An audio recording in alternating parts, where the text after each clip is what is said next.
और मैं बताऊँ कि इस समय भी छठ आज यहाँ खाया जाता है छठ पूजा का। बताओ, हमें सब पता ही नहीं बातें। आज यहाँ खाया, कल लोहर है, कल खरना। हाँ वही खरना कल है, और परसों पहला अर्घ है, और उसके बाद होके पारण है। तो आज हम एक गीत सुनाएंगे छठ माता का, कैसा लगता है जरूर बताइए। तो फ्रेंड आइए छठ माता का गीत सुनिए, जो कि हम लोग एक ही छठ माता जानते हैं, जब वो दीपावली का समय हाँ समय होता है। और ये बिहार की हैं दीदी, जिनको पता है कि कब कब क्या छठ होता है, हमें नहीं पता है। आइए छठ माता का गीत सुनिए।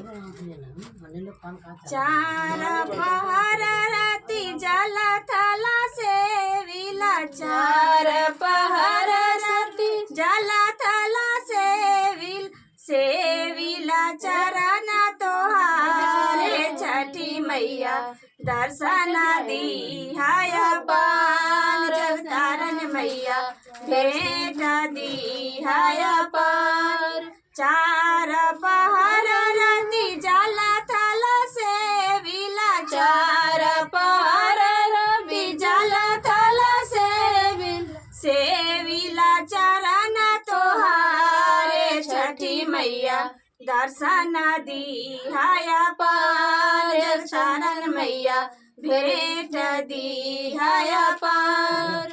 मांगू मांगो तिवाई कवन फल मांगेलू, मांगो मांगो तिवाई कवन फल मांगेलू, जो तोरा हृदय में समाये छठी मैया दर्शन दी हाय पार, छठी मैया दर्शन दी हाय पार। पोथिया पढ़न के पुत्र एक मांगिला, पोथिया पढ़न के पुत्र एक मांगिला, गोड़ा वाला गन के पतो ये छठी मैया दर्शन दी हाय पार, शरण मैया भेंट दी हाय पार। बनवा घुरन के चेरी बेटी मांगिला, बनवा घुरन के चेरी बेटी मांगिला, घोरावा चरण के दामाद छठी मैया दर्शन दी हाय पार, शरण मैया भेंट दी हाय पार।